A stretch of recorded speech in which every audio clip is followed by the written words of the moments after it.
the rock.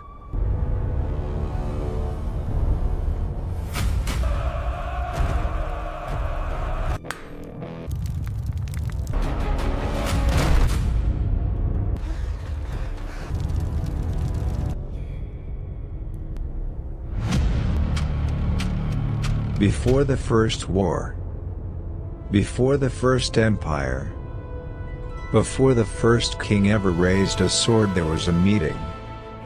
On a mountain so high the clouds wrapped around it like a burial shroud.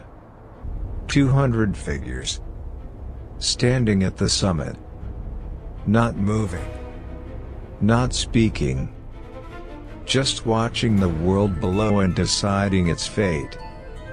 Not men, not beasts, something older than both. Their eyes burned in the darkness, amber and gold like embers that refused to die. They looked down at the world below, at the fires of human settlements, at the small, fragile creatures moving through the valleys like ants beneath a stone. And they made a decision that would fracture the ancient order of heaven. They swore an oath, not to God, to each other. Because what they were about to do they could not do alone. This is not a story about demons rising from the pit. This is a story about something far more terrifying. A descent. Willing. Deliberate. Irreversible. And the world has never been the same since. Tonight we open a book they didn't want you to read. The Book of Enoch. And we go back to the mountain called Hermon. The mountain whose very name means the curse.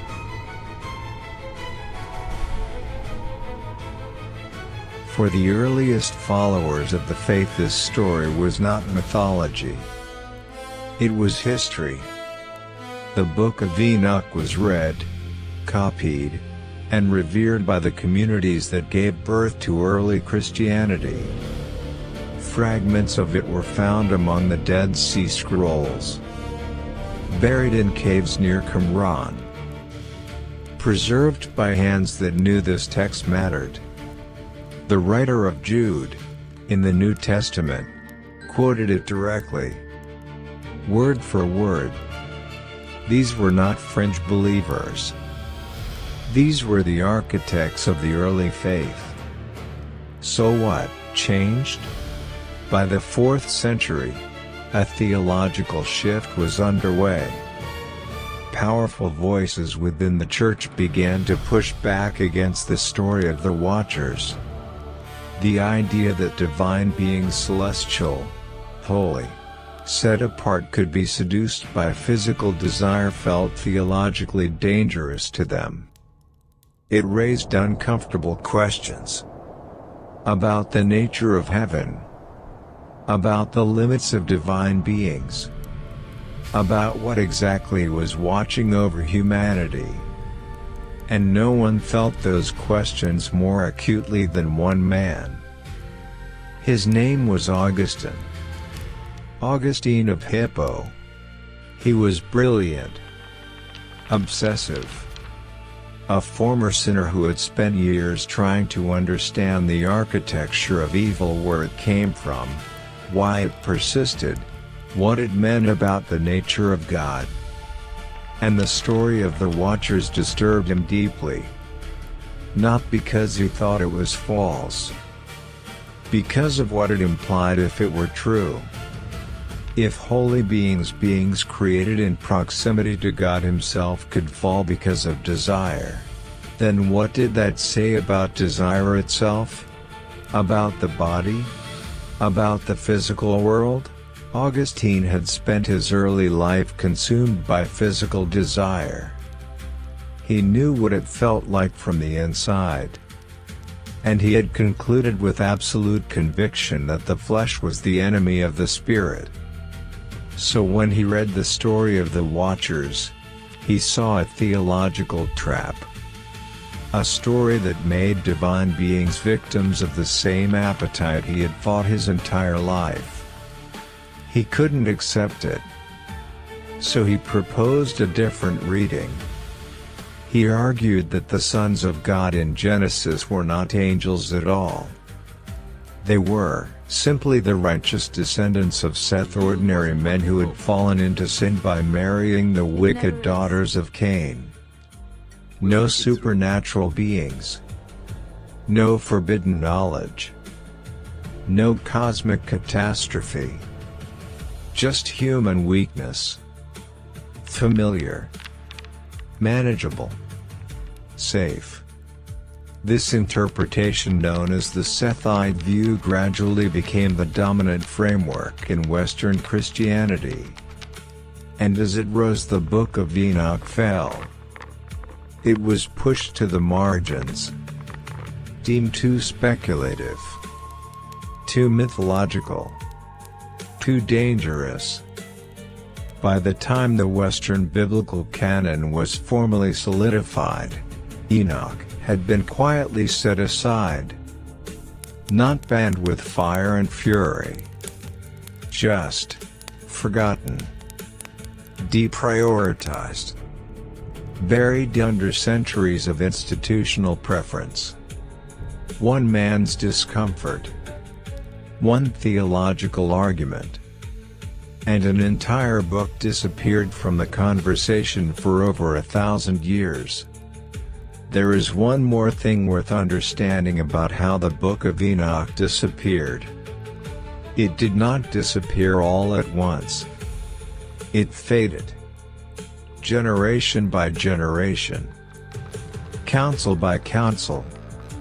Copying session by copying session. When a text is actively banned, people notice.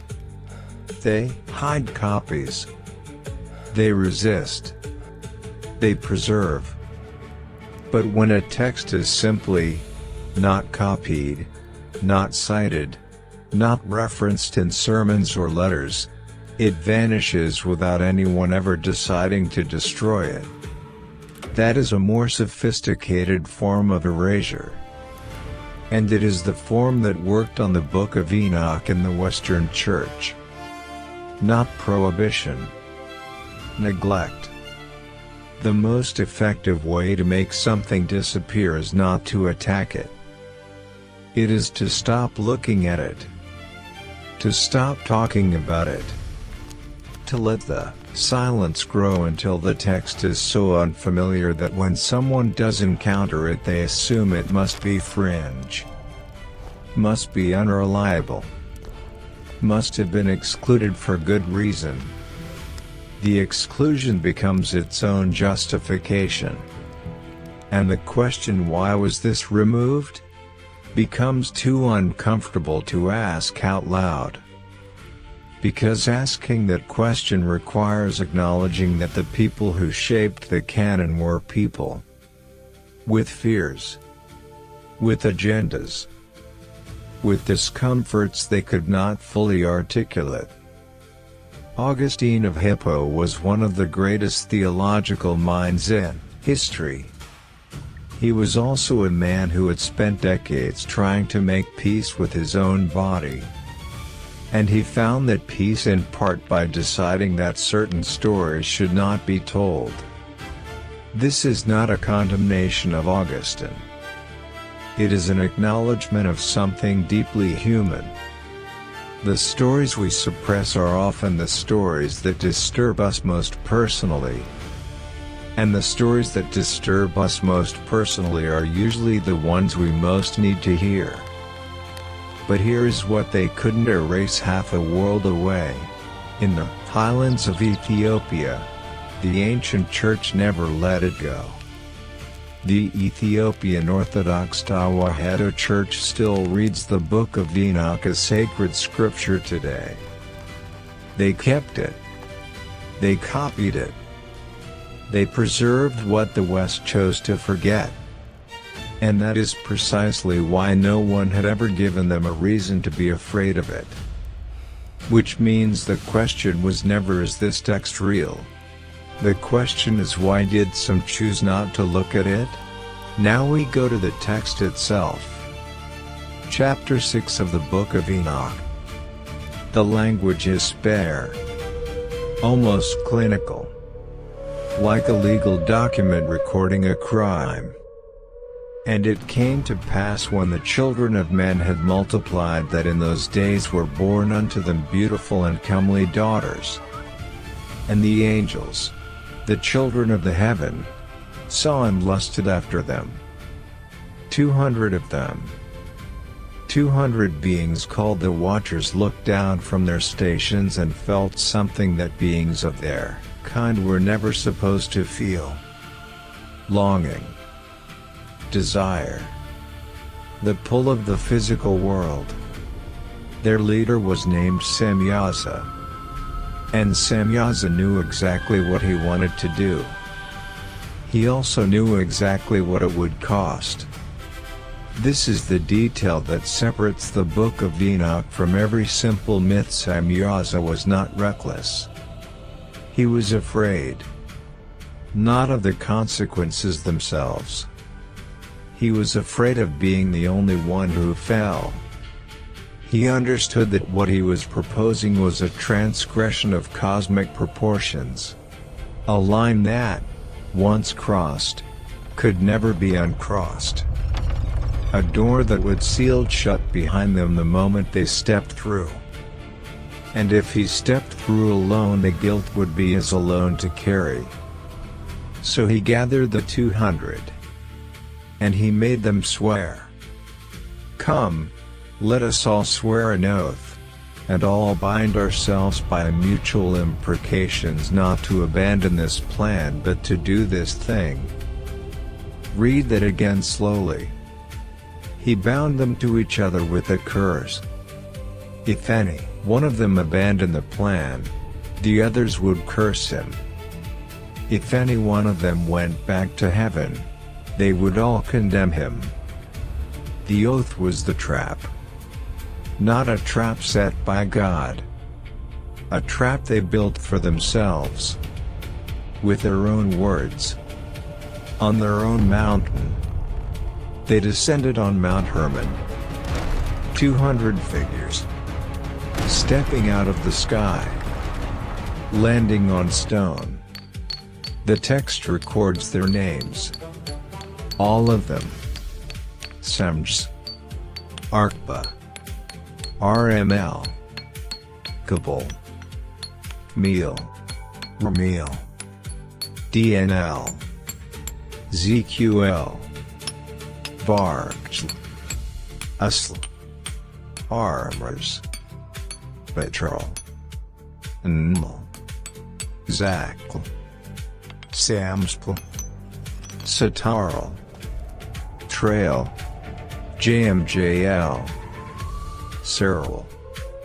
19 names. Think about what it means that they were recorded. Ancient texts do not preserve names carelessly.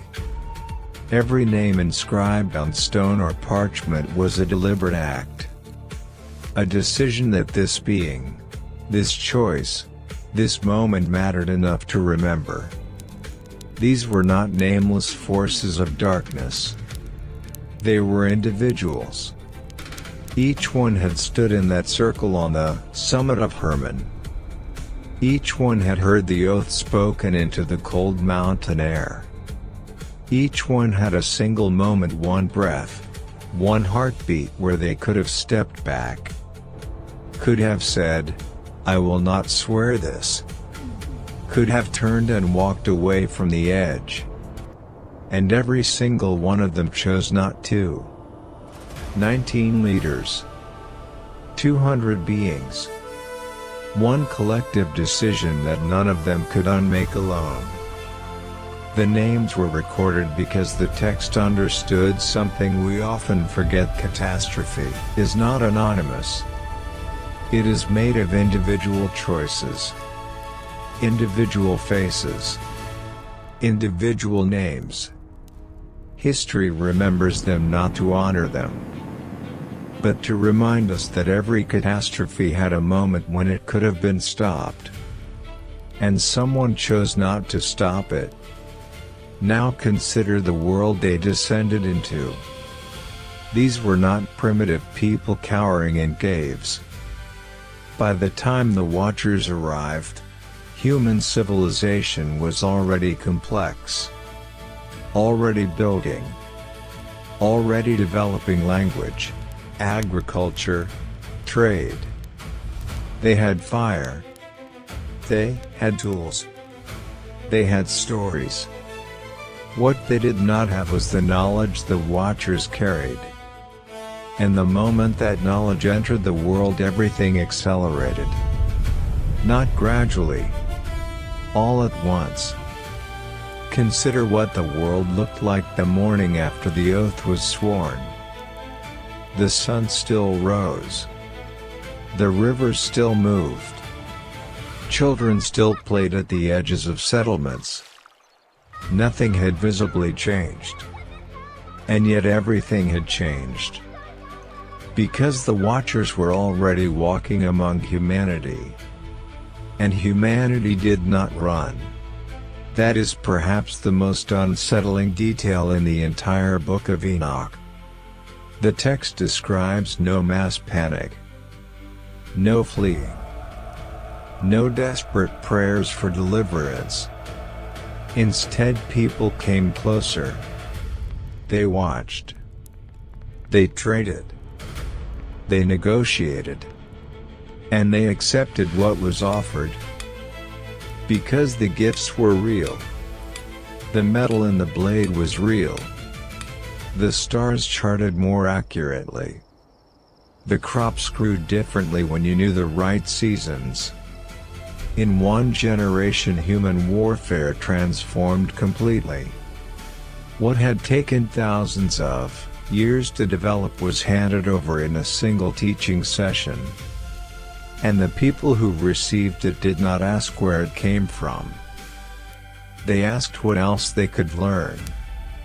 This is the quiet devastation at the center of the Book of Enoch.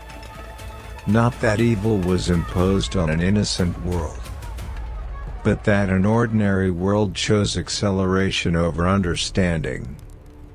Chose the gift over the question of what the gift would cost. The mountain where they swore the oath Hermon took its name from the Hebrew word, Haram. The word for a thing devoted to destruction. The word for a curse. They named the mountain after what they had done there. Or perhaps the mountain named what they were about to become. Here is where the story breaks open. Here is the part that rewrites everything you think you know about this account. Stop. Because what happens next most people get completely wrong. The Watchers did not attack humanity. They did not come with weapons drawn. They did not descend as conquerors. They came with gifts. This is the detail buried deep in the Book of Enoch chapter 8. Azazel, one of the chief watchers, taught men how to make swords. Not rough stone blades. Not primitive tools. Swords. Knives. Shields. Breastplates. The whole architecture of organized warfare. He taught them the working of metals. How to mine ore from the earth. How to shape it in fire. How to temper it in water. He taught women the art of beautification.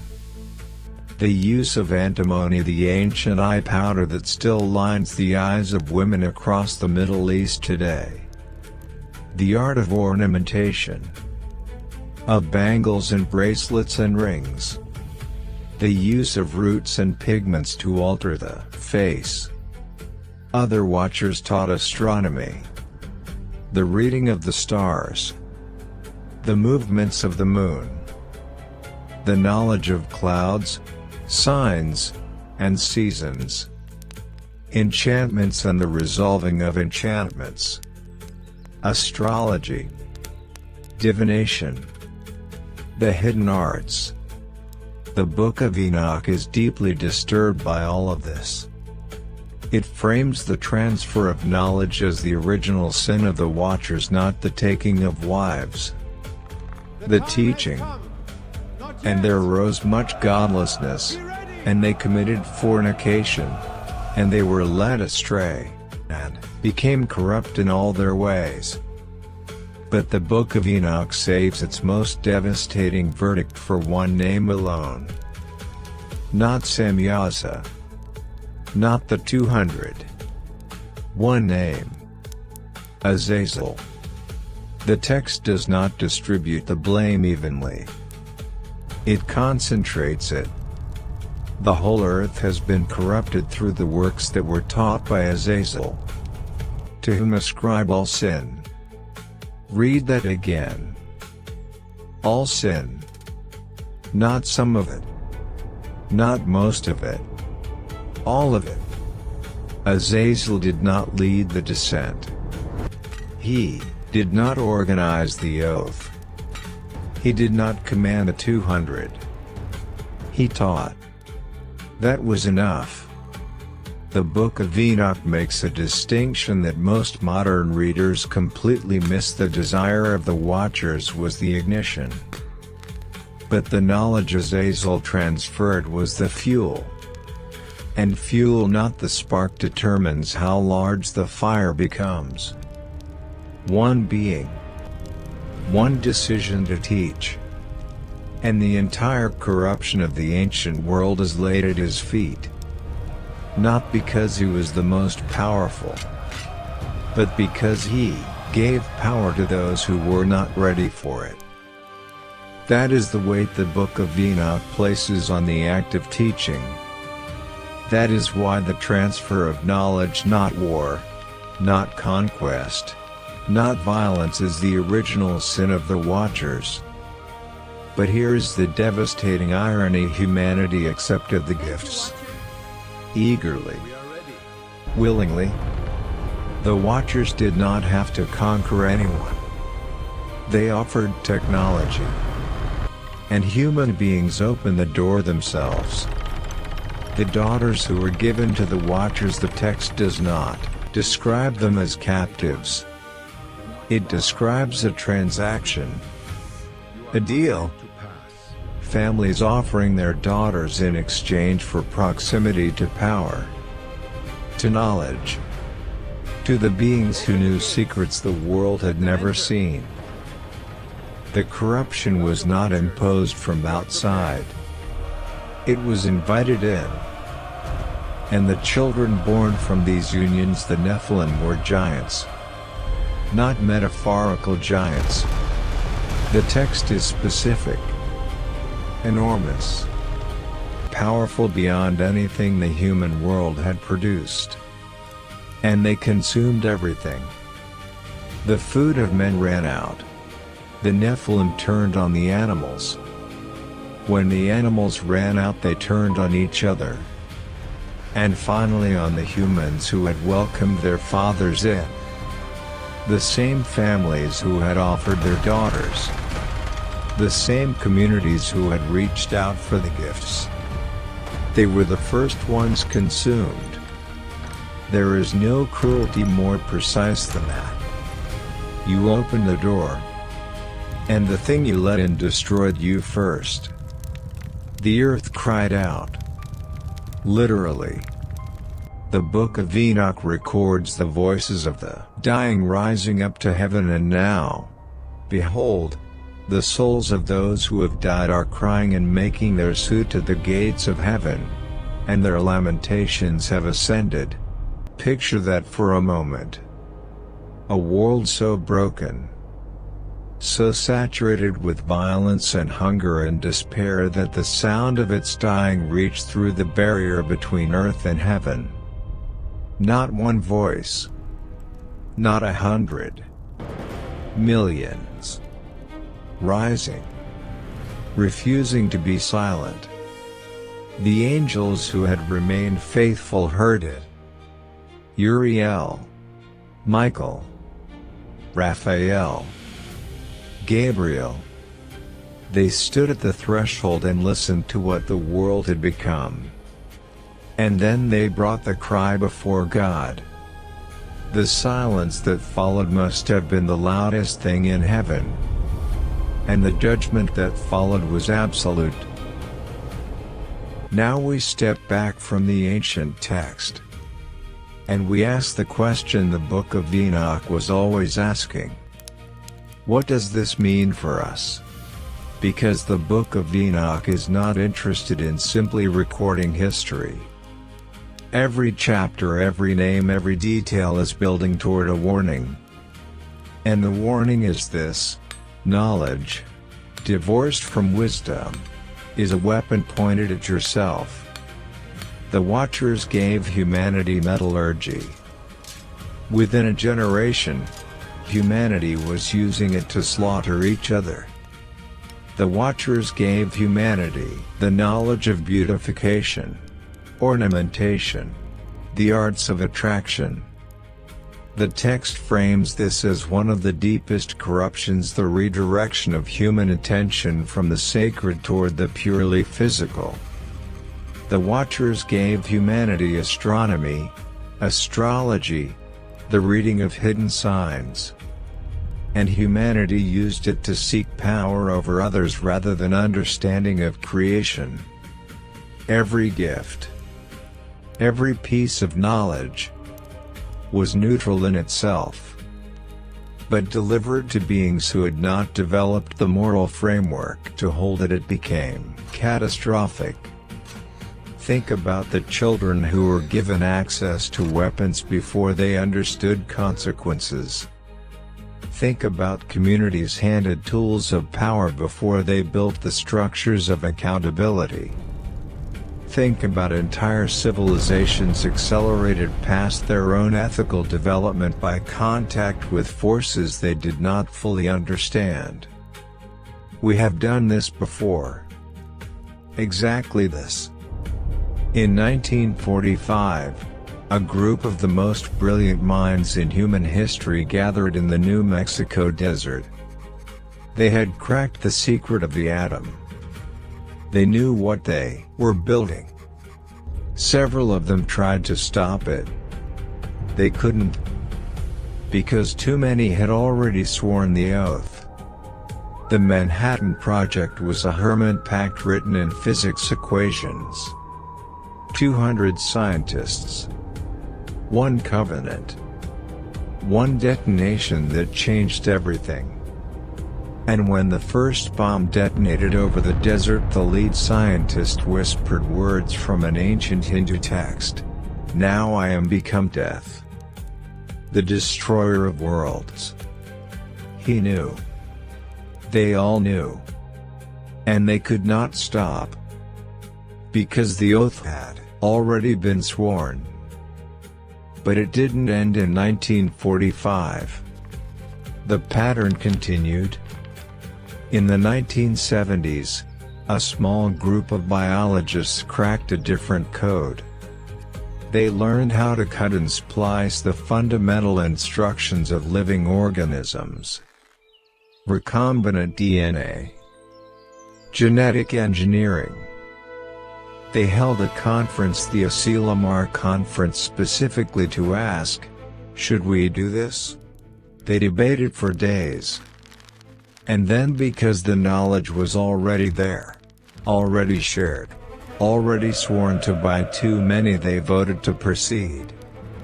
Within 2 decades, genetically modified organisms were in the food supply of an entire planet. Without a single population being asked. Without a single generation being prepared. The gift arrived before the moral framework existed to hold it. The pattern is never the technology. The pattern is always the sequence. Power first. Wisdom never. Today we are gathering again. Not in the New Mexico desert. In server farms in Virginia. In laboratories in Beijing. In conference rooms in San Francisco. The knowledge being transferred is not metallurgy. It is intelligence itself. We are teaching machines to think before we have built any moral framework to govern what they will think about. Azazel taught men to forge swords before they understood what swords were for. We are teaching machines to reason before we understand what they will reason toward. The gift is different. The pattern is identical. And here this is the part you need to sit with.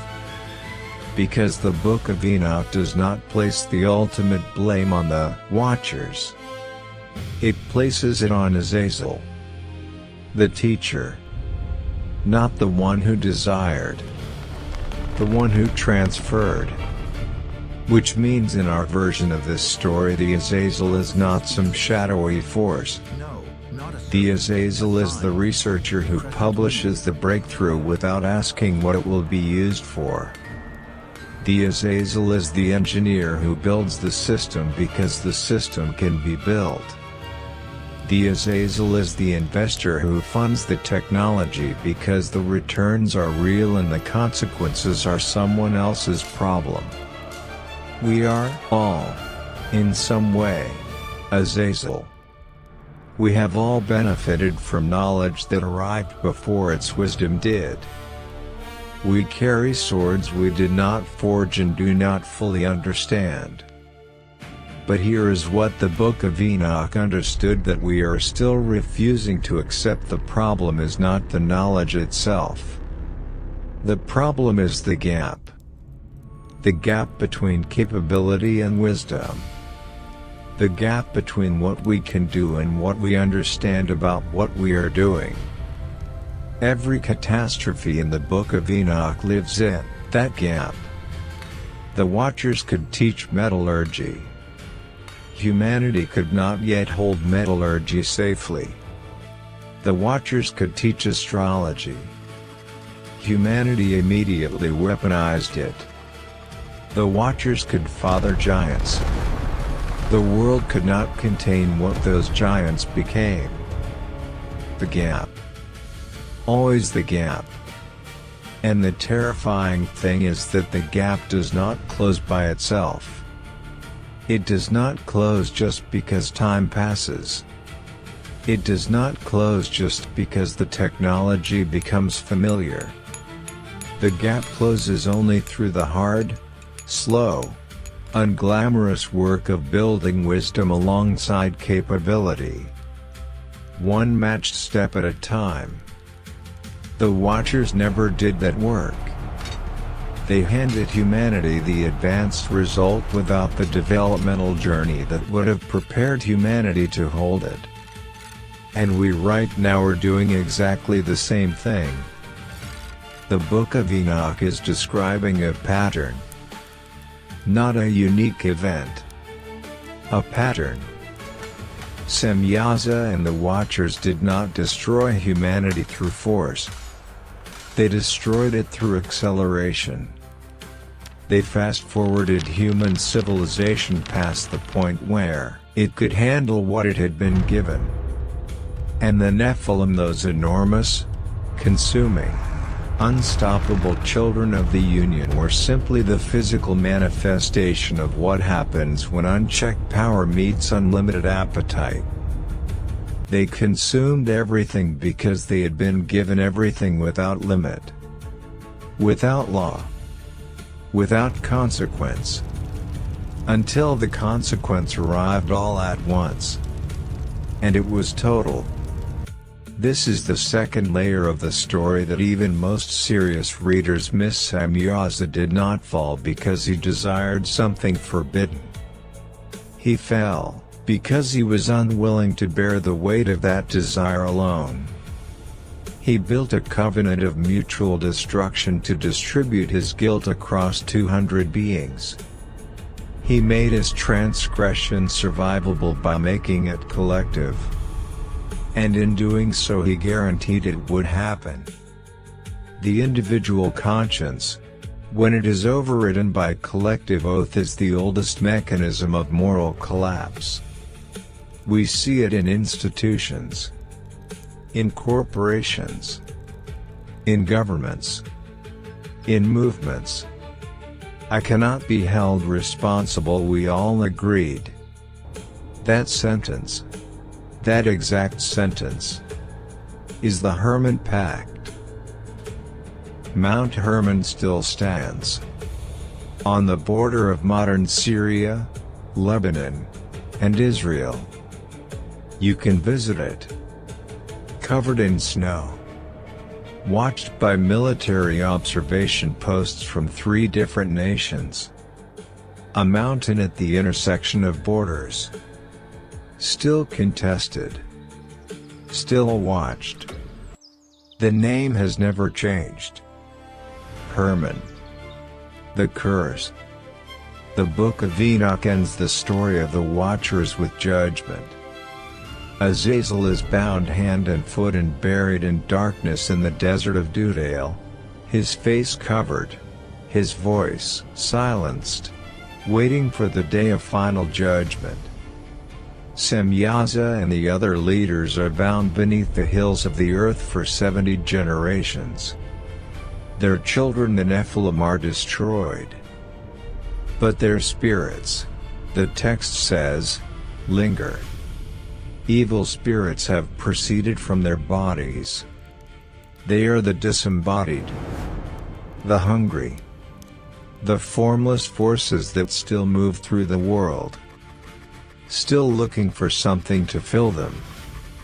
The ancient scribes who preserved this text believed that the corruption unleashed on Mount Hermon did not end with the flood. It adapted. It found new forms, new technologies, new covenants written in new languages on new mountains. And they believe that the same pattern, the offer of accelerated knowledge, the bypassing of ethical development, the covenant of mutual accountability that makes transgression feel safe, was not a one-time event. It was a recurring feature of human history. Look at the last century alone. The splitting of the atom, the engineering of living organisms, the construction of systems of artificial intelligence that no single person fully understands. And ask yourself honestly, who taught us? And what did we offer in return? We wanted the technology. We opened the door. We signed the agreement without reading the full terms. And somewhere tonight in a room you will never be allowed to enter, something is being taught. Something that will not stay in that room. The Watchers did not ask humanity's permission before they descended on Hermon. And whatever is being built tonight is not asking yours. The Nephilim were not born evil. They were born hungry. And they were born because 200 beings made one decision, that their desire mattered more than the consequences. We are making that decision again. Right now. Tonight. So tell me in the comments honestly, are we signing our own pact on Mount Hermon today with the technology we are building? Are we Semyaza fully aware of what we're doing? Afraid to stop because too many of us have already sworn the oath? Or is there still time to step back from the summit? If you want to uncover the rest of the forgotten history that shaped our world, subscribe. Because there is much more still to uncover. And the next story goes even deeper. Enter the realm of divine secrets. Welcome to Bible Confidential.